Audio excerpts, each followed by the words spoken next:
fois où j'entends des similitudes. Dès le début, quand j'entends la tonalité de Plume là-dessus, je me dis, regarde, comme influence, on écoute Richard Desjardins, mais il me semble qu'on n'est pas loin l'un de l'autre.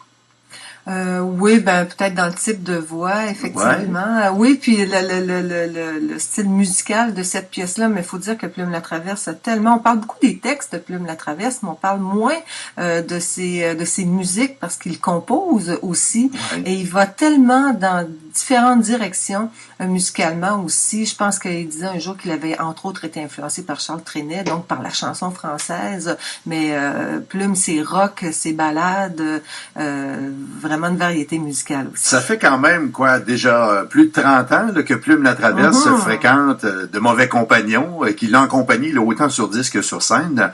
Le Centre des Arts de Baie-Comeau lui offre ce soir au public l'unique chance sur la Côte-Nord d'assister à sa dernière tournée rock'n'roll.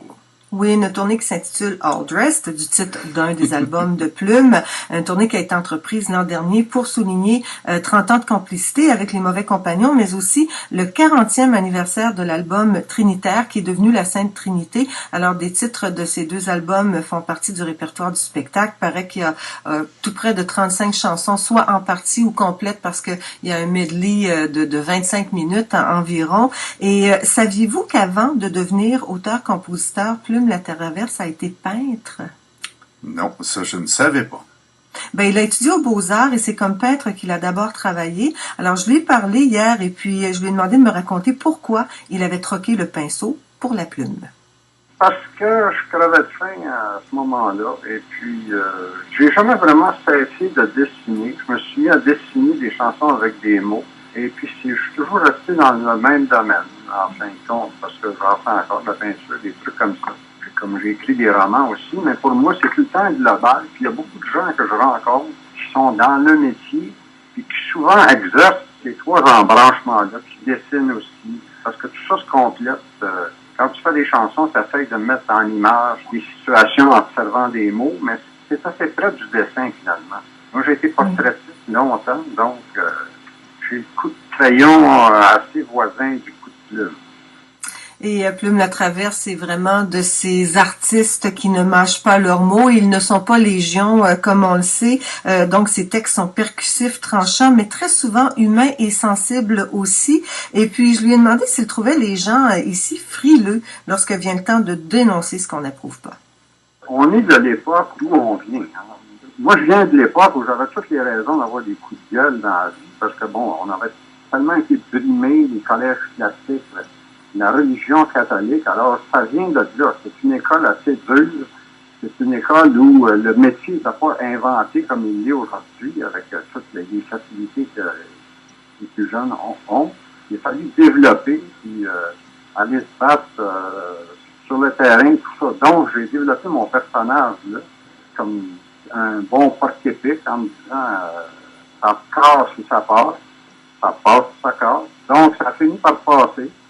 Et puis, étant donné que c'est ça, ça vient d'aucune Star Academy, d'aucun truc du genre, j'ai développé mon sentier un peu à ma façon. Et puis, ça prenait des coups de gueule, ça prenait des coups de machette, des coups de poing, puis enfin, c'est ce qui m'est allé.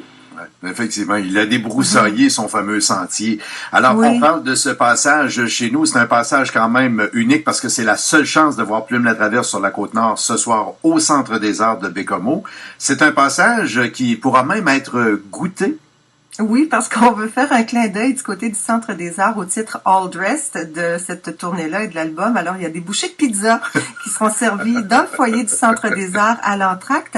Et on présentera également l'exposition 23 plus une grosse consacrée à Plume la Traverse par le photographe Mario Faubert. J'ai hâte de voir cette exposition-là. J'y serai au spectacle ce soir parce que j'ai l'impression qu'il y a 23 photos d'un type de format et une photo plus grosse. Alors, je verrai si mon intuition est bonne. Okay. Alors, les billets sont au coût de 43 $, sauf qu'ils sont de 35 $ pour les aînés, de 23 $ pour les étudiants et bien sûr, on en a une paire à attribuer. OK.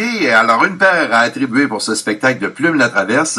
Les gens de la Manicouagan peuvent nous appeler sans frais au 1-800 434-6950. Si vous êtes près de cette île et des environs et vous souhaitez vous rendre au spectacle, vous composez le 418-962-6950.